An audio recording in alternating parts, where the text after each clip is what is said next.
നമസ്കാരം. ഇപ്പോൾ ഈ സിനിമയെക്കുറിച്ചൊക്കെ പറയുമ്പോൾ ഇപ്പോഴത്തെ പുതിയ സിനിമ ഇപ്പോൾ ഇറങ്ങാൻ പോകുന്ന അടുത്ത നാളെ മറ്റന്നാളോ ഇറങ്ങുകയാണ്, പൃഥ്വിരാജിൻ്റെ ആടുജീവിതം. അപ്പോൾ ജീവിതം യഥാർത്ഥ നജീബ് എന്ന വ്യക്തിയുടെ സൗദി അറേബ്യയിൽ ഉണ്ടായ യഥാർത്ഥ അദ്ദേഹത്തിൻ്റെ ജീവിതത്തെ ആസ്പദമാക്കി കുറച്ച് എഴുത്തുകാരൻ്റെ മനോഭാവമൊക്കെ ചേർത്തിട്ടുള്ള ഒരു അതിമനോഹരമായ നോവലാണെന്നാണ് പറയുന്നത്. പക്ഷേ ഞാനത് വായിച്ചിട്ടില്ല. പക്ഷേ ഇപ്പോഴാണ് ഞാൻ അറിയുന്നത്. പക്ഷേ ഞാനിത് പറയാൻ കാര്യം, എൻ്റെ ഈ പറയും പോലെ ഞാനൊരു പ്രവാസിയാണ്. 10-20 കൊല്ലം സൗദി അറേബ്യയിലുണ്ടായിരുന്നു. 92 മാർച്ചിലാണ് ഞാൻ ആദ്യമായിട്ട് സൗദി പോകുന്നത്. അപ്പോൾ ഇതിനിടയിൽ അവിടെ വെച്ച് എൻ്റെ ആ പ്രവാസ ജീവിതത്തിനിടയ്ക്ക് ഞാൻ 2 വ്യക്തികളെ കണ്ടു. ഒന്ന് ഞാൻ ജയിലിൽ കിടക്കുമ്പോൾ സൗദി അറേബ്യയിൽ റിയാദിൽ നിന്നൊരു 340 കിലോമീറ്റർ അകലെയുള്ള ദവാത്മിയിൽ ഞാൻ അന്ന് ഒരു വെജിറ്റബിൾ മാർക്കറ്റ്, എൻ്റെ സ്പോൺസറുടെ വെജിറ്റബിൾ മാർക്കറ്റിൽ പണി ചെയ്തുകൊണ്ടിരിക്കുകയായിരുന്നു. അപ്പോൾ പെട്ടെന്ന് അതിന് മുമ്പേ കുറേ ജീവിതമുണ്ട്, അതൊക്കെ പിന്നെ. അപ്പോൾ ഈ പണി ചെയ്തുകൊണ്ടിരിക്കുക അവിടെ സ്വദേശവൽക്കരണം വരുന്നു. 98 സമയത്താണെന്നാണോ, 1998. അപ്പോൾ അങ്ങനെ ഞാൻ ആ മാർക്കറ്റിൽ അവിടെ നിന്ന് മാറി. എൻ്റെ സ്പോൺസർ ഇതിനിടയ്ക്ക് മരിക്കുന്നു. അങ്ങനെ ഞാൻ അവിടെ നിന്ന് മാറേണ്ടി വന്നു, ഈ പച്ചക്കറി മാർക്കറ്റിൽ നിന്ന്. അങ്ങനെ ഞാൻ പുറത്തുപോയി മറ്റൊരു സ്റ്റുഡിയോ വർക്കൊന്നും എനിക്കറിയില്ല. എങ്കിലും ഞാൻ അടുത്തൊരു സ്റ്റുഡിയോയിലേക്ക് ഒരാൾ ആവശ്യമുണ്ടെന്ന് പറഞ്ഞിട്ട് അങ്ങനെ ഒരു സ്റ്റുഡിയോയിൽ കയറുകയാണ്. അപ്പോൾ അവിടെ നിൽക്കുമ്പോൾ എന്നെ അനധികൃതമായി, അല്ലെങ്കിൽ എനിക്ക് പറഞ്ഞിട്ടുള്ളതല്ലാത്ത ജോലി ചെയ്തു എന്നുള്ള കാരണത്താൽ എന്നെ പിടിച്ച് ജയിലിലാക്കി. ഏകദേശം 35 ദിവസം ഞാൻ ജയിലിൽ കിടന്നു. അങ്ങനെ 1 മാസത്തിലേറെ ദവാത്മിയിലെ ജയിലിലാണ്. അവിടെ ഒരു ചെറിയ ജയിലുണ്ട്. ഈ ആൾക്കാരെങ്ങനെ ആഴ്ചതോറും നാട്ടിലോട്ട് കയറ്റിവിടും. അങ്ങനെ ജയിലിൽ വെച്ചാണ് ആദ്യമായിട്ട് ഒരാളെ പരിചയപ്പെടുന്നത്. സുരേഷ് കുമാർ, ബോംബെ സ്വദേശിയാണ്. പുള്ളി വന്നിട്ട് അന്ന് 3.25 വർഷമായി എന്നാണ് എൻ്റെ അടുത്ത് പറഞ്ഞത്. ജയിലിൽ വേറെ ആൾക്കാരെ കൊണ്ടായിരുന്നു. അന്ന് എൻ്റെ കൂടെ തന്നെ 2 മലയാളികൾ അവിടെ ടെക്സ്റ്റൈൽസ് ദവാത്മി നടത്തുന്നു. അവരൊക്കെ ഇത് കാണുകയാണെങ്കിൽ കമൻറ്റ് ചെയ്യുക. അതിനുശേഷം അവരത് ഞാൻ കണ്ടിട്ടില്ല. അവരവിടെ നിന്ന് 1-2 ആഴ്ച ജയിലിൽ കിടന്നു. അവരെയും കയറ്റി വിട്ട് നാട്ടിലേക്ക് പോയി. പക്ഷേ ഞാൻ തിരിച്ചിറങ്ങി. കാര്യം ഞാനപ്പോൾ എൻ്റെ പാസ്പോർട്ടൊക്കെ നിയമപരമായി മാറ്റാൻ വേണ്ടി കൊടുത്തു കഴിഞ്ഞതിന് ശേഷമാണ് എന്നെ അറസ്റ്റ് ചെയ്ത് ജയിലിൽ കൊണ്ടിട്ടത്. അതുകൊണ്ട് തന്നെ നാട്ടിലേക്ക് കയറ്റി വിടാൻ അവർക്ക് പറ്റിയില്ല, എൻ്റെ പാസ്പോർട്ടൊന്നും ഇല്ലാത്തതുകൊണ്ടായി.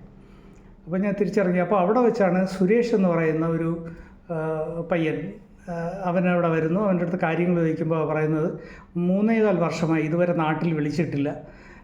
ഒരു ആട് മേയ്ക്കുന്ന സ്ഥലത്ത് ഇവിടുന്ന് ഒരു 10-200 കിലോമീറ്റർ ഉള്ളിലാണ്. അങ്ങനെ ഒരുപാട് ഈ കൈമ കിട്ടി അവിടെയൊക്കെ കിടക്കുന്ന സ്ഥലങ്ങളുണ്ട്. അവിടെയായിരുന്നു പുള്ളി. അപ്പോൾ അവിടെ നിന്ന് പുള്ളി ഒരു ദിവസം അതിരാവിലെ ഇറങ്ങി നടന്ന് റോഡിൽ വന്നിട്ട് ഒരു ലോറിക്കാരനെ പരിചയപ്പെട്ടിട്ടാണ് അദ്ദേഹമാണ് പുള്ളി കൊണ്ടുവന്ന് പോലീസ് സ്റ്റേഷനിൽ വിടുന്നത്, ദവാത്മിയിലെ പോലീസ് സ്റ്റേഷനിൽ. പക്ഷേ അവിടെ വന്ന് ഈ കിളവൻ വീണ്ടും വന്ന് ഇദ്ദേഹത്തെ പിടിച്ച് പോലീസുകാരെയൊക്കെ പറഞ്ഞിട്ട് അവിടെ ഈ പ്രായമുള്ള ആൾക്കാർക്കൊരു പ്രത്യേക പരിഗണനയൊക്കെ ഉണ്ട്. അല്ലെങ്കിൽ കൂടുതൽ അവർ ബഹളം കാണിക്കുമ്പോൾ പോലീസുകാരും അനുകൂലം പറഞ്ഞ് നീ പൊയ്ക്കോ, ഇനി എന്തെങ്കിലും ഉണ്ടായെന്ന് നോക്കിയോളൂ. അപ്പോൾ 3.5 കൊല്ലമായിട്ട് അവന് ശമ്പളമൊന്നും കൊടുത്തിട്ടില്ല. അങ്ങനെ അവന് വീണ്ടും പിടിച്ചുകൊണ്ട് വീണ്ടും അവൻ അവിടെ നിന്ന് ചാടി വന്നിട്ട് അവിടുത്തെ ജവാസത്ത് എന്ന് പറയും, ഇപ്പോൾ സൗദിയിലൊക്കെ ഉള്ളവർക്ക് അറിയാം, ജവാസത്തിന് പിടികൊടുത്തു. അങ്ങനെ അവൻ ജയിലിൽ വന്ന് എൻ്റെ കൂടെ അകത്ത് കിടക്കുകയാണ്.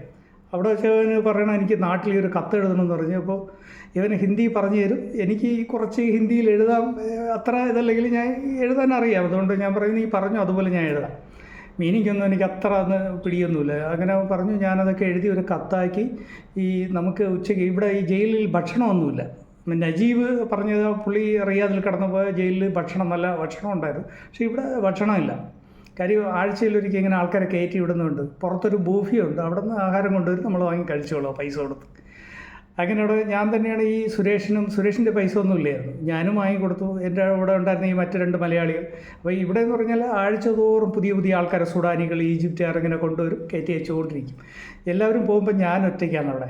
അങ്ങനെ ആദ്യത്തെ 2 ആഴ്ച ഇങ്ങനെ ഓരോ സ്റ്റെപ്പ് പോകുമ്പോഴും പിന്നെ ഞാനും ഈ സുരേഷ് മാത്രമായിരുന്നു. വീണ്ടും അടുത്ത ദിവസങ്ങളിൽ വീണ്ടും എവിടെയെങ്കിലും കുറേ ആൾക്കാരെ പിടിച്ചുകൊണ്ടെന്ന് ആ ചെറിയ ജയിലിൽ നിറയും. അപ്പോൾ സുരേഷ് പറഞ്ഞതെന്ന് പറഞ്ഞാൽ ഇങ്ങനെ നാട്ടിൽ അവനെ ഇങ്ങോട്ട് അയച്ച ട്രാവൽസുകാരെയൊക്കെ ഇവൻ ഇതിനിടയ്ക്ക് നാട്ടിൽ വിളിക്കുകയൊക്കെ ചെയ്തു. ഈ ഇവിടെ ആദ്യം ഫസ്റ്റിൽ പോലീസ് സ്റ്റേഷനിൽ വരുമ്പോൾ അതുവഴി ആരോ ഫോൺ വഴിയൊക്കെ വിളിച്ചിരുന്നു. അപ്പോൾ ഇവനെ അയച്ച ട്രാവൽസൊക്കെ അവരുടെ സഹോദരന്മാരെ അടിച്ച് പൊട്ടിച്ച് അവിടെ നശിപ്പിച്ചു. അവിടെ ആ ട്രാവൽസൊന്നുമില്ല. മാത്രമല്ല ഇവന് വേണ്ടിയുള്ള കർമ്മങ്ങൾ, മരിച്ചു പോയെന്ന കാര്യം ഒരു വിവരവുമില്ല, എന്താണെന്നൊന്നും അവർക്കറിയില്ല. കർമ്മങ്ങളൊക്കെ നടത്തി കഴിഞ്ഞു. അപ്പോൾ അവനൊരു കുഞ്ഞുണ്ട്, അതിനെ കാണണം. അതുകൊണ്ടാണ് അവൻ ഇത്രയും 3.25 വർഷമായി 5 പൈസ തന്നിട്ടില്ല. ഉണക്ക ഗുബൂസ്, അത് ഉണങ്ങിയിരിക്കും. അതിനെ പൊട്ടിച്ച് പലപ്പോഴും അവരോട് പറഞ്ഞ ചായയിലോ വെള്ളത്തിലിട്ടാണ് അവൻ കഴിച്ചുകൊണ്ടിരിക്കുന്നത്. ഭയങ്കര വിഷമം തോന്നിയ ഒരു അനുഭവമാണ്. നജീബ് പറഞ്ഞതും ഭയങ്കര അട്രാക്റ്റീവായിട്ടുള്ള, അത് അനുഭവിച്ചാലേ അറിയൂ. നമ്മളെ അടിമത്തം എന്നൊക്കെ പണ്ട് പഠിച്ചിട്ടുണ്ട്, അടിമത്തം നിർത്തലാക്കി എബ്രഹാം ലിങ്കൻ എന്നൊക്കെ. പക്ഷേ അത് അനുഭവിക്കുമ്പോഴേ അറിയാവൂ. അതുപോലെ ഇവരൊക്കെ അനുഭവിച്ച ആൾക്കാർ. അപ്പോൾ ഈ സുരേഷ് ഈ സംഭവം നടക്കുമ്പോൾ അതൊരു എനിക്ക് തോന്നുന്നു ഒരു 98-ലാണെന്ന് തോന്നുന്നു, 1998 ആ ഒരു സമയം, 7-8 ഒരു അത് 98, 99, 2000-നകത്തുള്ള ആ ഒരു സമയത്താണ് ജയിലിൽ കിടക്കുന്നത്. അങ്ങനെ എല്ലാവരും കയറ്റിയിട്ട് അവസാനം സുരേഷിൻ്റെ ഊഴം വന്നു. അപ്പോൾ സുരേഷിനെ കയറ്റി വിടണമെങ്കിൽ സുരേഷിൻ്റെ ഈ കിളവൻ, ഈ സ്പോൺസർ എന്നാണ് പറയുന്നത്, പുള്ളി വരണം. പുള്ളി അദ്ദേഹത്തിൻ്റെ വിഷയത്തിൽ തന്നെയാണ് വന്നത്. അവിടെ ആട് മേയ്ക്കാനായിട്ട്, ആട് മേയ്ക്കാൻ തന്നെ വന്നതാണ് പുള്ളി. പക്ഷേ ഒരു ദുരനുഭവമായിരുന്നു. ഒന്നും കൊടുക്കുകയില്ല, പൈസയും ഇല്ല. പിന്നെ ആട് ചത്തു കഴിഞ്ഞാൽ അതിൻ്റെ പേരിലാണ് ശമ്പളം കട്ട് ചെയ്തുകൊണ്ടിരുന്നത്. ഓരോ മാസവും ആട് കുട്ടികൾ പ്രസവിക്കുകയോ കുട്ടി ചാവുമ്പോൾ ശമ്പളം കുറയ്ക്കും. എന്തായാലും ഇതിൻ്റെ ഈ ജവാസത്ത് ഓഫീസർ കിളവനെ വിളിച്ചു, ആ വയസ്സനെ വിളിച്ചു കൊണ്ടുവന്നു. അങ്ങനെ ഒരു ദിവസം അതിൻ്റെ ചർച്ച അവിടെ നടക്കുന്നു. സുരേഷിന് രാവിലെ ഒന്ന് വിളിച്ചിട്ട് പോയി. ഞാൻ സുരേഷിൻ്റെ പറഞ്ഞു, സുരേഷ് വിട്ടുകൊടുക്കരുത്, നിൻ്റെ മുഴുവൻ പൈസ നീ വാങ്ങണം. അപ്പോഴും പറയണം, വേണ്ട ഭായി, എനിക്ക് പൈസ തന്നില്ല, വേണ്ട, എനിക്ക് എൻ്റെ നാട്ടിൽ പോയാൽ മതി. ഭയങ്കര ഞാൻ പറയാം, അങ്ങനെ പറയരുത്, നീ ഇത്രയും കാലം അനുഭവിച്ചല്ലേ, നീ ചെല്ല് എന്തായാലും എന്ന് പറയും. അങ്ങനെ അവൻ പോയി. ഏകദേശം 1-2 മണിക്കൂറിന് ശേഷം തിരിച്ചു വന്നു. വന്നപ്പോൾ എന്താണെന്ന് ചോദിച്ചപ്പോൾ പറയണ ഒന്നുമില്ല. ഞാൻ പറയും, പറ എന്ത്, എന്നിട്ട് ശമ്പളമൊക്കെ കിട്ടിയ? അപ്പോഴാണ് പറഞ്ഞത്, ഈ 3.5 വർഷത്തേക്ക് അവർ കൂട്ടിയൊരു ശമ്പളം 1600 റിയാൽ. എന്താണ് 1600 റിയാലേ? ഈ 1600 റിയാലിൽ ഏറ്റവും രസം, കുറച്ച് ആടുകൾ ഈ അവസാന സമയത്ത് ചത്തുപോയി. ആട് പ്രസവിക്കുമ്പോൾ ചത്തുപോയതാണ്. അത് ഈ അവിടെ വെച്ച് ചത്തതും ഒക്കെ അവരൊക്കെ നേരിൽ കണ്ടതുപോലും ഇവൻ്റെ പേരിൽ ആ ആട്ടുകുട്ടിക്കെല്ലാം പൈസ കുറച്ച്. ഈ ജവാസത്ത് ഉദ്യോഗസ്ഥന് അതിന് കൂട്ടുന്നു എന്നുള്ളതാണ്. ഇവനത് പറഞ്ഞപ്പോൾ എനിക്കത് ഒട്ടും ഇതായില്ല. ഞാനും സുരേഷ് മാത്രമേ അന്ന് അവിടെ ഉള്ളൂ. ബാക്കി എല്ലാവരും എൻ്റെ 2 ദിവസം മുമ്പൊക്കെ പോയവരാണ്. പിന്നെ കുറച്ച് സുഡാനികളാരൊക്കെ അവിടെ ഉണ്ടായിരുന്നു. അപ്പോൾ ഞാൻ പറഞ്ഞ്, ഇല്ല സുരേഷേ, എനിക്കിനി എന്ത് സംഭവിച്ചാലും കുഴപ്പമില്ല, നീ എണീറ്റ് നമുക്ക് ചോദിക്കാമെന്ന് പറഞ്ഞു, നീ മുഴുവൻ പൈസ വാങ്ങിയിട്ട് പോയാൽ മതി എന്ന് പറഞ്ഞ് ഞാൻ അവിടെ എണീറ്റ് അവനിങ്ങനെ പിടിച്ച്, എണീറ്റ് സുരേഷ്, നീ പൈസ വാങ്ങ് എന്ന് പറഞ്ഞപ്പോൾ അവൻ്റെ കാലിലിങ്ങനെ പിടിച്ച് വളരെ ദയനീയമായിട്ട്, ബൈ, എനിക്ക് എൻ്റെ നാട്ടിൽ പോയാൽ മതി പ്ലീസ്, എനിക്ക് പൈസ ഒന്നും വേണ്ട, പോയാൽ മതി. അവന് കിട്ടിയത് 650 റിയാലാണ്. ഈ 3.25 വർഷം അവിടെ പണിയതിന് 650 റിയാൽ. ഇതാ രാജ്യത്തിൻ്റെ പ്രശ്നമൊന്നുമല്ല, ഇത് ഈ ലോകത്തെല്ലായിടത്തും ഇത്തരം ദുഷ്ടന്മാരുണ്ടെന്നുള്ളതാണ്. ആൾക്കാരെ അടിമയെ പോലെ പണിയിച്ചിട്ട് ഇങ്ങനെ അവർ ശരിക്കും അവർ അവിടെ സൗദി അറേബ്യയിൽ, സൗദി ആണെങ്കിൽ പോലും അദ്ദേഹത്തിന് ആ മതത്തിനെ കുറിച്ചൊന്നും അത്ര ഗ്രാഹ്യമില്ലാത്ത അറബികളുണ്ട്. അക്കൂട്ടത്തിൽപ്പെട്ട ബന്ധുക്കളാണ്. ബന്ധു ഭ്രാന്തൻ, ഒരു വട്ടൻ്റെ നിറഞ്ഞ വിവരമില്ലാത്തവർ, ഏറ്റവും അങ്ങനെയുള്ള ഒരുത്തനായിരുന്നു. അങ്ങനെ വളരെ സങ്കടകരമായിട്ട് ഇറങ്ങിപ്പോയി. അപ്പോൾ ഞാൻ പിന്നീട് ഇപ്പോൾ ഈ കഥ കേട്ടപ്പോൾ നജീബിൻ്റെ കഥയൊക്കെ ഞാനിങ്ങനെ ടി വിയിൽ കണ്ടുകൊണ്ടിരിക്കുക, ഞാൻ പെട്ടെന്ന് സുരേഷിനെ ഓർമ്മിച്ചത്. ഉറപ്പായിട്ടും നജീബ് അകപ്പെട്ടെടുത്ത് തന്നെയാണ് ഈ സുരേഷും അകപ്പെട്ടിരിക്കുന്നതെന്ന് എനിക്ക് തോന്നി. അതേ അറബിയോ അല്ലെങ്കിൽ അവരുമായിട്ട് ബന്ധപ്പെട്ട ആരുടെത്തോ ആണ്, അതേ അനുഭവങ്ങൾ തന്നെയാണ്. അവനെ അവിടെ പുറത്തൊന്നും വിടില്ല, ബൈനാക്കുലർ വെച്ച് നോക്കും, തോക്കുണ്ടായിരുന്നു ഒക്കെ പറഞ്ഞു. ഇതൊക്കെ നജീബ് പറയുമ്പോഴും ഈ യഥാർത്ഥ സെയിം ആണല്ലോ എന്നോ എനിക്ക് തോന്നിപ്പോയി. റിയാദിൽ നിന്നൊരു 320 കിലോമീറ്റർ അകലെയാണ് ഈ ദവാത്മി എന്ന് പറയുന്ന സ്ഥലം. അവിടെ നിന്ന് പിന്നെ ഉള്ളിലോട്ട് ഒരുപാട് ഗ്രാമങ്ങളൊക്കെ ഉണ്ട്. ഞാൻ ഫോട്ടോ എടുക്കാനൊക്കെ പോയിട്ടുണ്ട്. അപ്പോൾ ഈ സുരേഷ് അങ്ങനെ അവിടെ നിന്ന് ബോംബെയിലേക്ക് ആയിട്ട് ഞാൻ കയറിപ്പോയി. പിന്നെയുള്ള വിവരമൊന്നും എനിക്കറിയില്ല. ഞാൻ ഫോൺ നമ്പർ കൊടുത്താൽ ഞാൻ വിളിച്ചൊന്നുമില്ല, ഒന്നും അറിയില്ല. അപ്പോൾ ഞാൻ പിന്നീട് എൻ്റെ നാട്ടിൽ വന്നിട്ട് എൻ്റെ സുഹൃത്തുക്കളടുത്തൊക്കെ ഇതൊക്കെ പറഞ്ഞു. ഞാൻ പറഞ്ഞു, എങ്ങനെയാണ് നോക്ക്, സുരേഷ് അവിടെ അനുഭവിച്ചു, ഒരു ഇസ്ലാമിക രാജ്യത്ത് വന്നിട്ടാണ്, ആരും അറിയില്ല, അവിടുത്തെ ഭരണാധികാരികളോ മറ്റുള്ളവരൊന്നും ഇത് അറിയുന്നൊന്നുമില്ല, ഒരു വ്യക്തി ചെയ്യുന്ന ഒരു കാര്യം. പക്ഷേ നാളെ അവൻ നാട്ടിൽ ചെന്നിട്ട് ഈ മതം എന്നോട് കാണിച്ച് ഇതൊക്കെയാണെന്ന് പറഞ്ഞാൽ എന്തു പറയാം, ഒന്നും ചെയ്യല്ല. മതത്തെക്കുറിച്ച് അവൻ മനസ്സിലാക്കുന്ന ചിലപ്പോൾ അങ്ങനെ ഇരിക്കും. അതൊന്നുമല്ല, ഇതൊക്കെ ഒറ്റപ്പെട്ട് നടക്കുന്ന സംഭവങ്ങളാണ് അവിടെ. അപ്പോൾ അത് സുരേഷിൻ്റെ ആ ഒരു കേസ് വളരെ, ഞാൻ ഈ പറയും പോലെ ഒന്നുമില്ല, എനിക്ക് ഭയങ്കരമായിട്ടന്ന് ജയിലിൽ കിടന്ന് സങ്കടമൊക്കെ വന്നു. എന്നെ ഇനി തൂക്കിലേറ്റിയാലും പ്രശ്നമില്ല, എൻ്റെ പൈസ വാങ്ങിക്കൊടുക്കണം. എനിക്ക് ആ സമയത്ത് വല്ലാത്തൊരു ആവേശമൊക്കെ ആയിരുന്നു. പക്ഷേ സുരേഷ് വളരെ ദയനീയ അവസ്ഥയിലായിരുന്നു. വേണ്ട വേണ്ട, എൻ്റെ കാല് പിടിച്ചവനിങ്ങനെ തോഴയായിരുന്നു. അതുകൊണ്ട് പിന്നെ ഞാനും ഓക്കെ, നീ വേണ്ടെങ്കിൽ വേണ്ട, ഒരു ദയനീയ സ്ഥിതി. എന്നെ വല്ലാതെ ഒരു കാര്യം, ഞാൻ വിശ്വസിക്കുന്ന എൻ്റെ മതവുമായിട്ട് ബന്ധപ്പെട്ട ഒരു രാജ്യത്ത് ഞാനും അവിടെ ഉണ്ട്. പക്ഷെ അവിടെ നല്ല ആൾക്കാരെ ഇഷ്ടം പോലെ. പക്ഷേ ഇങ്ങനെ ചില അറബികൾ, ചില ഇത്തരം യാതൊരു വിവരമില്ലാത്ത ആൾക്കാർ എല്ലായിടത്തുള്ളവർ അവിടെയും ഉണ്ട് എന്നുള്ളത്. ഇതൊരു സംഭവം സുരേഷിൻ്റേത്. ഇത് കഴിഞ്ഞ് ഇനിയൊന്നും ഇവിടെ ഉണ്ട്. അതായത് ഞാൻ വീണ്ടും ഈ ദവാത്മിയിൽ നിന്ന് ഒരു 70 കിലോമീറ്റർ മാറി ഞാനവിടെ ഒരു സ്റ്റുഡിയോ നടത്തിയിരുന്നു. ബിജാദി, അൽ ബിജാദി എന്ന് പറയുന്നിടത്ത്. അവിടെ ഞാൻ താമസിക്കും. എൻ്റെ അടുത്ത തൊട്ട് റൂമിലുള്ളവർ ഇതുപോലെ ഒരാളെ പിടിച്ചുകൊണ്ട് വന്നു. അയാളെന്ന് പറഞ്ഞാൽ ഇവരെ ഒന്നും കാലിൽ ചങ്ങലയിട്ടില്ലെങ്കിൽ അദ്ദേഹത്തിന് ചങ്ങലയിട്ടുന്നു.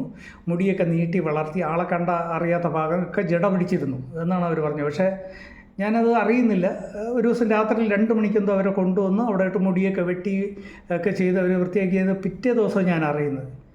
പിറ്റേ ദിവസം ഞാൻ വൈകുന്നേരം അറിയുന്നത്. ഞാൻ പിറ്റേ ദിവസം സ്റ്റുഡിയോ തുറക്കുമ്പോൾ അവിടെ 2 അറബികൾ, ഒരു തടിച്ച ഒരു പയ്യനും ഒരു വയസ്സനും വന്നിട്ട് വെച്ച് ഇവിടെ ആരെങ്കിലും വന്നിരുന്നു ഫോട്ടോ എടുക്കാൻ വേണ്ടി. എൻ്റെ അവിടെ നിന്ന് ആട് മേയ്ക്കുന്ന ഒരുത്തൻ ചാടിപ്പോയി എന്ന് പറയും. ഞാൻ പറയും ഇവിടെ ആരും വന്നിട്ടില്ല എന്ന് പറയും. വരുന്നു, അറിയിക്കണം എന്നൊക്കെ പറഞ്ഞിട്ട് പോയി. അല്ലെങ്കിൽ പോലീസ് സ്റ്റേഷനിൽ പറഞ്ഞാൽ മതി എന്നിട്ട് അവർ പോയി. ഞാൻ പിന്നെ വൈകുന്നേരം റൂമിൽ നിന്ന് അറിയുന്നത് ഇങ്ങനെ ഒരാളെ കൊണ്ടുവന്നു. ഞാനപ്പോൾ അവരോട് ഇടാ എൻ്റെ ഒന്ന് പറഞ്ഞുകൊണ്ടായിരുന്നു, നമുക്ക് അതൊരു ചരിത്ര സംഭവമല്ലേ, ഇങ്ങനെ ഒരാൾ ഇങ്ങനെ കാലിൽ കെട്ടിയിട്ടു തലമുടി വളർന്നിടുന്നു, ഒരു ഫോട്ടോ പോലും എടുത്തില്ല. എൻ്റെ ക്യാമറ ഉണ്ടായിരുന്നു, ഞാൻ വീഡിയോ ഫോട്ടോ ഒക്കെ എടുത്ത് നമുക്ക് സൂക്ഷിച്ച് വെക്കേണ്ടതല്ലേ. അവർ ഞങ്ങളത് മറന്നുപോയി. റൂമിലുള്ളവർ ഇപ്പോൾ അത് കാണുന്നെങ്കിൽ അവർ ഓർമ്മിക്കും. അവരോട് പറഞ്ഞിരുന്നു കണ്ണൂരുള്ള പാർട്ടികളൊക്കെയാണ് അവിടെ ഉണ്ടായിരുന്നത്, കണ്ണൂരും കോഴിക്കോടുള്ള. അങ്ങനെ ഒരാൾ, അദ്ദേഹത്തിൻ്റെ പേരെനിക്കറിഞ്ഞൂടാ, കോഴിക്കോട് ഇവിടെയുള്ള ഒരാളാണ്. അദ്ദേഹത്തിൻ്റെ കാലിൽ ചങ്ങല ഇട്ട് കെട്ടിയതിൻ്റെ അടയാളമൊക്കെ, പുണ്ണ് പിടിച്ച അടയാളമൊക്കെ ഉണ്ടായിരുന്നു. അതും ഇതുപോലെ ആരോ കണ്ടിട്ട് ഈ ചങ്ങല കട്ട് ചെയ്യാൻ വേണ്ടി ഒരു ബ്ലേഡ് കൊണ്ടു കൊടുത്തു. ഇങ്ങനെ ഓരോ ദിവസം കുറേ ചാറ്റ് അറുത്താണ് ഒരു ദിവസം ഏകദേശം 1 മാസത്തിലേറെ ആ പണി ചെയ്തിട്ടാണ് അദ്ദേഹം ചങ്ങല പൊട്ടിച്ച് അവിടെ നിന്ന് പുറത്ത്. രാത്രി പകൽ ആടിനെ മേയ്ക്കാൻ പോകണം, രാത്രി വൈകുന്നേരം വന്നവിടെ ഈ ചങ്ങലയിൽ കെട്ടിയിടും അവർ. അവിടെ ഒരു ചെറിയൊരു മരം എന്തോ ഉണ്ടായിരുന്നു, അതോ ഈ കട്ടിലോ പുറത്ത് കിടന്ന ഈ കട്ടിൽ, ഈ 2 പേരും പറഞ്ഞിട്ടുണ്ട് പുറത്ത് ഈ കട്ടിൽ. എങ്ങനെയാണെങ്കിലും ഉറപ്പായിട്ട് നജീബിന് ശേഷം വീണ്ടും അവിടെ അകപ്പെട്ടവരുണ്ടായിരുന്നു. ചിലപ്പോൾ ഇപ്പോഴും ഉണ്ടാവും. നജീബ് തന്നെ ഈ 24-ൽ പറയുന്നുണ്ട്, ഇദ്ദേഹത്തെ അവിടെ കൊണ്ടുപോകുമ്പോൾ ഒരു വികൃത രൂപിയ മനുഷ്യനുണ്ടായിരുന്നു, പിറ്റേന്ന് അദ്ദേഹത്തെ കാണാനില്ല. മിക്കവാറും ആ പിറ്റേന്ന് അദ്ദേഹത്തെ അതിൻ്റെ ഈ അറബികളുണ്ടല്ലോ അവനെ കൊണ്ടുവന്ന് എവിടെയെങ്കിലും ജംഗ്ഷനിൽ വിട്ട് കാണും പൊയ്ക്കോളാൻ വേണ്ടിയിട്ട്. നജീബ് രക്ഷപ്പെടുന്നതിനെക്കുറിച്ച് നജീബ് പറയുന്നത് ശരിയാണെങ്കിൽ ഒരാളവിടെ വരുന്നു, ഇദ്ദേഹത്തെ വിളിച്ചു. അന്നേ ദിവസം ഈ അറബിയുടെ മകൻ്റെ കല്യാണമാണെന്നൊക്കെ പറയുന്നു. അങ്ങനെ ആ TV കേട്ടത്. കല്യാണത്തിൻ്റെ അന്ന് പുതിയ ആൾ വരുന്നുണ്ടാവും. അതുകൊണ്ട് ഈ അറബി തന്നെ അവൻ്റെ കൂട്ടുകാരനായാലും പറഞ്ഞിട്ട് ഇവനെ കൊണ്ടുവന്ന് ഏതെങ്കിലും ജംഗ്ഷനിൽ വിടാൻ പറഞ്ഞാണ്. അങ്ങനെ കൊണ്ടുവിട്ടതാണ്, പൊയ്ക്കോട്ടെ എന്ന് പറയും. കാര്യം അല്ലെങ്കിൽ പൈസ കൊടുക്കണ്ടേ. അപ്പോൾ ഇതൊന്നുമില്ലാതെ ഇവർ വിടാം എന്നുള്ള ഇതാണ്. ആൾക്കാരെ ഭീഷണിപ്പെടുത്തി ഇവർ ചിലപ്പോൾ കൊല്ലുമായിരിക്കും. നജീബ് പറയുമ്പോൾ പുള്ളി പേടിച്ചിട്ടാണ് തോക്കൊക്കെ കൊണ്ടേ കൊല്ലുകയും ചെയ്യും. കൊന്നാൽ അറിയില്ലല്ലോ, കുഴിച്ചിട്ടാൽ മതിയല്ലോ. ഇവിടെ ഒന്നും അറിയാൻ പറ്റില്ല. അങ്ങനെ എത്ര പേര് മുൻകാലങ്ങളിലൊക്കെ മണ്ണിനടി പോയിട്ടൊന്നും നമുക്കറിയാൻ പറ്റില്ല. കാണാതെ പോയി ഒരുപാട് ആൾക്കാരുണ്ടല്ലോ. പക്ഷേ ഈ സിനിമ വളരെ പ്രതീക്ഷയോടെ ഇരിക്കുകയാണ് എല്ലാവരും. എന്തായാലും ഒരു വൻപൻ സിനിമയായിരിക്കും. പ്രത്യേകിച്ച് ബ്ലസ്സിയുടെ അതിമനോഹരമായ സംവിധാനം. മലയാളികളെല്ലാം ഇങ്ങനെ കാത്തിരിക്കുന്നു. ടിക്കറ്റ് കിട്ടില്ലെന്ന് ഉറപ്പായി എന്തായാലും. ഇപ്പോഴെല്ലാം ഫുള്ളായി. അപ്പോൾ എന്തായാലും കാത്തിരിക്കും. 1 മാസം ആയാലും ടിക്കറ്റ് കിട്ടുമ്പോൾ പോയി കാണുമെന്നുള്ള ഒരു സംശയമില്ല. പക്ഷേ ഞാനീ പറഞ്ഞത് ഉറപ്പായിട്ടും നജീബിന് ശേഷം വീണ്ടും അവിടെ ആട് ജീവിതം നയിച്ചവരുണ്ട്, ചങ്ങലിൽ കെട്ടിയിട്ട അനുഭവിച്ചവരുണ്ട്. അവരൊക്കെ ഉണ്ടാവും ചിലപ്പോൾ. തീർച്ചയായും ഈ വീഡിയോ ആരെങ്കിലും കാണുന്നുണ്ടെങ്കിൽ കമൻറ്റ് ചെയ്യുക നിങ്ങൾ. നമ്മുടെ ദവാത്മിയിലുണ്ടായിരുന്നവർ അല്ലെങ്കിൽ ബിജാദിയിലുണ്ടായിരുന്നവർ അറിയെങ്കിലും പറയും. പക്ഷേ സുരേഷ്, ഭായ് आप कहाँ है भाई? बॉम्बे से मालूम है दवात्मी जेल में मैं आपका दोस्त है उधर जेल का अंदर. ഇവിടെ വെച്ച് കാണുകയാണെങ്കിൽ വിളിക്കാൻ പറഞ്ഞു. പക്ഷേ പുള്ളി ഇപ്പം എന്തായെന്നൊന്നും അറിയില്ല. എന്തായാലും അങ്ങനെ ഈ ആട് ജീവിതം നയിച്ച ഒരാളുണ്ട്. ഇതെല്ലാം ഞാൻ ഈ നജീബിൻ്റെ കഥ TV കേട്ടുകൊണ്ടിരിക്കുക. കറക്റ്റ് ഇവർ ഈ 2 പേരും അന്ന് പറഞ്ഞ കാര്യങ്ങൾ അതിനു മുമ്പേ ഇവിടെ ആവർത്തിച്ചിരിക്കുന്നു എന്നുള്ളതാണ്. വീണ്ടും പുതിയ ആൾക്കാരെ കൊണ്ടുവരുന്നത്. നജീബിനെ അന്ന് അവിടെ നിന്ന് കൊണ്ടുവിട്ടത് തന്നെയാണ്. അതല്ലെങ്കിൽ ചിലപ്പോൾ ഏതെങ്കിലും സംഘടനകൾ രക്ഷിച്ചിട്ട് ചിലപ്പോൾ അത് പുറത്ത് പറയില്ലെന്ന് പറയാതെ നജീബ് പറയുന്നതായിരിക്കും. എന്തായാലും സംഘടനകളൊന്നും അവിടെ പോയി രക്ഷിക്കാൻ പറ്റില്ല. ഈ ബ്ലേഡിട്ട് കട്ട് ചെയ്തവൻ തന്നെ കട്ട് ചെയ്തിട്ട് ഓടി വരികയും കുറേ ദൂരത്തിൽ ഇവർ വണ്ടിയിട്ട് കാത്തു നിൽക്കുകയായിരുന്നു. ഓടി ഒന്ന് വണ്ടി കയറി രാത്രി തന്നെ അവർ കൊണ്ടുവന്നു. ഏകദേശം 2-2:30 മണിയായി നമ്മുടെ റൂമിൽ ബിജാദിയിൽ വരുമ്പോൾ. പിന്നെ അവിടെ നിന്ന് അന്ന് രാത്രി തന്നെ അവരിവിടെ നിന്ന് റിയാദിലെത്തിച്ചു. പിന്നെ അവിടെ നിന്ന് എങ്ങനെയോ പുള്ളി നാട്ടിൽ പോയിട്ടുണ്ട്. അതിൽ നജീബ് പറയുന്ന റിയാദ് ബത്തയിലെത്തിയിട്ട് അവിടെ 2 ഹോട്ടലിൽ മലയാളികളുടെ വളരെ പ്രശസ്തമായ 2 ഹോട്ടലുണ്ട്. ഞാനവിടെ നിന്ന് ഭക്ഷണം കഴിച്ചിട്ടുള്ളതാണ്. അവിടെയൊക്കെ വന്നാൽ ഒരുപാട് സഹായങ്ങളൊക്കെ ഇങ്ങനെ കിട്ടാനൊക്കെ സാധ്യതയുണ്ട് പുള്ളിയെ. എന്തായാലും നജീബിൻ്റെ ആ ജീവിതം നമ്മുടെ ബെന്നമിൻ്റെ മനോഹരമായ എഴുത്തിലൂടെ, അത് പിന്നെ ബ്ലസ്സിയുടെ മഹാഭാവനയിലൂടെയൊക്കെ ഒരു വലിയ സിനിമയായി വരുന്നു എന്നുള്ളത് വളരെ അമ്പരിപ്പിക്കുന്നത് കാണുക തന്നെ വേണം. അത്ര വളരെ മനോഹരമായൊരു ചിത്രമായിരിക്കും എന്ന് എല്ലാ യൂട്യൂബ് ചാനലുകളും അതിനെക്കുറിച്ച് പറയുന്നവരൊക്കെ ഒരു പ്രത്യേകിച്ച് എഴുത്തുകാരനെ ബെഞ്ചമിൻ പറഞ്ഞ് വളരെ കണ്ടപ്പോൾ തൻ്റെ എഴുത്തിനേക്കാൾ മികച്ചിരിക്കുന്നു എന്നാണ്. തീർച്ചയായും അങ്ങനെ തന്നെ ആവും. കാര്യം ഏകദേശം 9 മാസത്തോളമാണ് നമ്മുടെ ബ്ലസ് ചെയ്ത് മനസ്സിലിട്ടിങ്ങനെ എങ്ങനെയാണിത് ചിത്രീകരിക്കേണ്ടതെന്ന്. പിന്നെ പൃഥ്വിരാജ് ഇല്ലാത്തൊരു സിനിമ, പൃഥ്വിരാജിൻ്റെ ശരീരം മാത്രം, അതൊക്കെ കാണാൻ തീർച്ചയായും പ്രതീക്ഷയോടെ മലയാളികളെല്ലാം ഇങ്ങനെ കാത്തിരിക്കുകയായിരിക്കും. ഞാനും അക്കൂട്ടത്തിയിരിക്കണം. ഇക്കൂട്ടത്തിൽ ഞാൻ പറഞ്ഞതേ ഉള്ളൂ, നിങ്ങളൊക്കെ കാണുകയാണെങ്കിൽ നജീബ്, താങ്കളിത് കാണുകയാണെങ്കിൽ ഓർക്കുക, നിങ്ങൾക്ക് ശേഷം അവിടെ ചങ്ങലിൽ തറയ്ക്കപ്പെട്ട ഒരുവരെ ഉണ്ടായിരുന്നു. അത് കോഴിക്കോടുള്ള ഒരാളാണ്, മലയാളി. ഞാൻ കണ്ടില്ല അന്ന്, പക്ഷേ രാത്രി കൊണ്ടുപോയാൽ എനിക്ക് ദുഃഖമുണ്ടായി. ഞാൻ പിറ്റേന്ന് ആ റൂമിലുള്ള എല്ലായിടത്തും പറയും, ഒരു വാക്ക് എന്നെ വിളിച്ചു തുടങ്ങി. തൊട്ടടുത്ത റൂമല്ലേ, ക്യാമറ തൊട്ട് ഞാൻ സ്റ്റുഡിയോ, എനിക്ക് അവിടെ സ്വന്തം സ്റ്റുഡിയോ ഉണ്ടായിരുന്നു. ഞാൻ കൊണ്ട് കുറേ ഫോട്ടോയും വീഡിയോ ഒക്കെ എടുത്ത് ഇതൊരു ചരിത്ര സംഭവം നമുക്ക് സൂക്ഷിക്കേണ്ടതാണെന്ന് ഞാൻ പറഞ്ഞതാണ്. പക്ഷെ അന്നൊന്നും ഈ നോവലിനെ കുറിച്ചൊന്നും എനിക്കറിയില്ല. പക്ഷേ ഇങ്ങനൊരു സംഭവം ഇവിടെ നടക്കുന്നു എന്ന് പറയുമ്പോൾ ആട് മേയ്ക്കാൻ വന്നിട്ട് ഞാൻ ഇത്തരം ആടുകളെ വളർത്തുന്ന ഏരിയയിലൊക്കെ പോയിട്ടുണ്ട്. ഉള്ളിൽ ഒരുപാട് ഗ്രാമങ്ങളൊക്കെ ഉണ്ട്. ഉറപ്പായിട്ടും അങ്ങനെ ഈ ഭാഗത്ത് തന്നെയാണ് നജീബ് റിയാദ് ദവാദ്മിയിലെ ഈ ഒരു ഭാഗത്ത് തന്നെയാണ് വന്ന് പെട്ടത്. കാറിൽ വരികയാണെങ്കിൽ എന്തായാലും 3-4 മണിക്കൂർ യാത്ര ചെയ്യേണ്ടി വരും. ആട് ജീവിതം കാത്തിരിക്കുന്നു. നജീബ്, സല്യൂട്ട്. നിങ്ങൾക്ക് ശേഷവും അകപ്പെട്ടു പോയവരുണ്ട്. ഇപ്പോഴും ചിലപ്പോൾ പുതിയ ആളവിടെ കെട്ടിയിട്ടിട്ടുണ്ടാവും. ഇതെവിടെയാണെന്ന് കൃത്യമായിട്ട് അറിയാത്തതുകൊണ്ട് നമ്മളവിടുത്തെ ഗവൺമെൻറ്റിനൊക്കെ അറിയിച്ചാൽ ഉറപ്പായിട്ടും പോലീസൊക്കെ ശിക്ഷയൊക്കെ കൊടുക്കും, അവരൊക്കെ പിടിച്ചകത്താകും. അതല്ല എങ്കിൽ ഇതുപോലെ ഒരുപാട് അറബികൾ ഇങ്ങനെ പാവങ്ങളെ കൊണ്ടുപോയി ദ്രോഹിക്കുന്നുണ്ടെന്നുള്ളതാണ്. എന്താണെന്നറിയില്ല. ഞാനും ഈ 92 ഇറങ്ങി, ഞാനും എൻ്റെയും ജീവിതത്തിൽ ഒരുപാട് അനുഭവങ്ങൾ ഇത്തരം വേദനിപ്പിക്കുന്ന, അല്ലെങ്കിൽ നമ്മുടെ മനസ്സിന് ഇഷ്ടപ്പെടാതെ വളരെ വേദനയോടുകൂടി തള്ളി നീക്കേണ്ടി വന്ന ദിവസങ്ങളുണ്ട്. ഞങ്ങളൊരു 5 പേരായിരുന്നു അന്ന് ഇവിടുന്ന് തിരുവനന്തപുരം എയർപോർട്ടിൽ നിന്ന് യാത്ര ചെയ്തത്. അതിനൊക്കെ ഒരു ഭയങ്കര രസകരമായ അനുഭവങ്ങളുണ്ട്, വേദനിപ്പിക്കുന്ന അനുഭവങ്ങളുമുണ്ട്, കരയുന്ന ഓരോ ദിവസങ്ങൾ. പക്ഷേ നജീബിന് അത്രയൊന്നും ഉണ്ടാവില്ല. നജീബ് ശരിക്കും മരുഭൂമിയില്ല, പൊടിക്കാറ്റൊക്കെ ഏറ്റ് കിടന്ന ആ ഒരു സംഭവം വളരെ ദയനീയം തന്നെയാണ്. എന്തായാലും തങ്ങൾക്ക് പുതിയൊരു ജീവിതം കിട്ടി. പക്ഷേ ഞാൻ പറഞ്ഞത് ഇത്രയേ ഉള്ളൂ, നജീബിന് ശേഷവും അവിടെ ആട് മേയ്ക്കുന്ന ഇത്തരം ദുഷ്ടന്മാർ പുതിയ ആൾക്കാരെ കൊണ്ടുവന്ന് അവിടെ പാർപ്പിക്കുന്നു എന്നുള്ളതാണ് കാര്യം. 2 പേരെ രണ്ടുപേരിൽ ഒരാളെ നേരിട്ട് കണ്ടു, ഒരാൾ എൻ്റെ തൊട്ടടുത്ത റൂമിലായിരുന്നു. തീർച്ചയായും ആ റൂമിലുണ്ടായിരുന്ന ആരെങ്കിലും കോഴിക്കോട്, കണ്ണൂർ ഭാഗത്തുള്ളവരുണ്ടെങ്കിൽ കമൻറ്റ് ചെയ്യുക. കാര്യം ഇത് കാണുന്നവർ ഇത് സത്യമാണ്, അല്ലെങ്കിൽ അവൻ തള്ളയാണെന്ന് പറയില്ല. നമ്മൾ തള്ളൊന്നുമില്ല കേട്ടോ. അറിഞ്ഞ സംഭവം ഞാൻ ഈ കഥ ഇങ്ങനെ കേൾക്കും, എൻ്റെ മനസ്സിൽ പോയി ഈ 2 സംഭവങ്ങളാണ്. ഇതിൽ ഞാൻ ബോംബെക്കാരൻ സുരേഷിൻ്റെ കാര്യം ഞാൻ എൻ്റെ സുഹൃത്തുക്കളോടൊക്കെ പറഞ്ഞിട്ട് ഞാൻ ഭയങ്കര ഇതായിട്ട് നിന്നിട്ടുണ്ട്. അത് പാടില്ലാത്തൊരു കാര്യം. ഏറ്റവും കൂടുതൽ എന്ന് പറഞ്ഞാൽ ഉദ്യോഗസ്ഥന്മാർക്ക് വേണമെങ്കിൽ അവൻ്റെ ശമ്പളം വാങ്ങിക്കൊടുക്കാമായിരുന്നു. പക്ഷേ ആ വയസ്സായ കിളവൻ ഈ ആടിൻ്റെ ഉടമസ്ഥൻ പറയുന്നത് കേട്ടിട്ട് ചത്ത് ആടിൻ്റെ പൈസയൊക്കെ കുറയ്ക്കും. എത്ര ദുഷ്ടതരമാണ്, ലോകത്ത് ആരും ചെയ്യാത്ത. നിനക്ക് എന്തിനാ ഇങ്ങനെ പണം ഉണ്ടാക്കി? എല്ലായിടത്തും ഉണ്ടാവും ഇത്തരം. ഇപ്പോൾ അവിടെ മാത്രമല്ല, ഇതൊരു നമുക്കൊരിക്കലും രാജ്യത്തിനെയും മതത്തിനെയും ഇതിൻ്റെ പേരിൽ കുറ്റം പറയേണ്ട കാര്യമൊന്നുമില്ല. ഇത് ചില വ്യക്തികൾ ചെയ്യുന്ന കാര്യങ്ങളാണ്, അവിടെ അനുഭവിക്കേണ്ടി വരുന്നു. നജീബ് അത്തരം ഒരു ഇതിൽ പോയത് നജീബിന് നന്നായിട്ട് അറിയാം. ഞാൻ പറഞ്ഞത് നജീബിന് ശേഷം ഈ സുരേഷ്, അതായത് സുരേഷ് ജയിലിൽ കിടക്കുന്നത് എനിക്ക് തോന്നുന്നു ഒരു 97, 98, 99, 2000-നകത്ത് തന്നെയാണ്. ആ ഒരു സമയത്താണ് നമ്മുടെ പച്ചക്കറി മാർക്കറ്റിൽ സ്വദേശവൽക്കരണം വന്നത്. അപ്പം നമ്മൾ അവിടെ നിന്ന് മാറേണ്ടി വന്നു. അങ്ങനെയാണ് ഞാൻ സ്റ്റുഡിയോയിൽ നിൽക്കുന്നതും നിയമവിരുദ്ധമായി പണി ചെയ്യുന്നു. കാര്യം എൻ്റേത് പച്ചക്കറി സെയിൽസ്മാനാണല്ലോ, അത് അല്ലാതെ ഞാൻ സ്റ്റുഡിയോ പണി ചെയ്യുന്നു എന്നുള്ള പേരിൽ. മാത്രമല്ല എൻ്റെ അക്കാമ പാസ്പോർട്ടൊന്നുമില്ല എല്ലാം. അപ്പോൾ ഇത് മാറ്റാൻ വേണ്ടി എൻ്റെ സ്പോൺസറോട് റിയാദിൽ കൊടുത്തിരിക്കുകയായിരുന്നു. ഇതിൻ്റെ ഫോട്ടോ കോപ്പി അത്രയേ ഉള്ളൂ. ഇതോടെ എന്നെ പിടിച്ചോണ്ട് പോയി ജയിലിൽ ഇടുന്നത്. എന്നെ നാട്ടിലേക്ക് അയക്കാൻ നല്ലതുപോലെ അവിടുത്തെ ആ ഉദ്യോഗസ്ഥർ ശ്രമിച്ചിരുന്നു, ഇവനെങ്ങനെ അയക്കണം. പക്ഷേ എൻ്റെ സ്പോൺസർ നിന്നെ ഇറക്കിയിട്ടേ ഞങ്ങൾ അടങ്ങുള്ളൂ എന്ന് പറഞ്ഞാൽ, അതുകൊണ്ട് ഞാൻ അവിടെ ഒരു മാസവും 3 ദിവസവും കിടക്കേണ്ടി വന്നു. പക്ഷേ നജീബ് പറഞ്ഞ ജയിലിനെ എനിക്കൊരു അത്ഭുതത്തോടെ ഭക്ഷണമൊക്കെ റിയാദിലൊക്കെ ഭക്ഷണം കിട്ടുന്നു, നല്ല ആഹാരം കിട്ടിയെന്ന് അറിഞ്ഞു. ഇവിടെ പക്ഷേ ദവാത്മിയിലില്ലായിരുന്നു കേട്ടോ, ഒരു കൂളർ മാത്രമേ ഉള്ളൂ. ചൂട് സമയമായിരുന്നു. നമ്മളൊക്കെ അവിടെ കിടന്ന് വെന്തുരി, അവിടെ നിറച്ച് കിടക്കാനുള്ള ആളില്ല. അവിടെ വെച്ച് എൻ്റെ കൂടെ ഉണ്ടായിരുന്ന 2 മലയാളികളുണ്ട്, തുണിക്കടായിട്ടിരുന്ന 2 വലിയ സുഹൃത്തുക്കൾ. അവർ എന്നെ അതേ ദിവസം പിടിച്ചുകൊണ്ട് വന്നതാണ്. അവരും സ്പോൺസർ അല്ലാതെ അവിടെ പണി ചെയ്യുന്നുണ്ട്. അങ്ങനെ അവരും ഇത് വീഡിയോ കാണുന്നെങ്കിൽ കമൻറ്റ് ചെയ്യുക. ബൈ.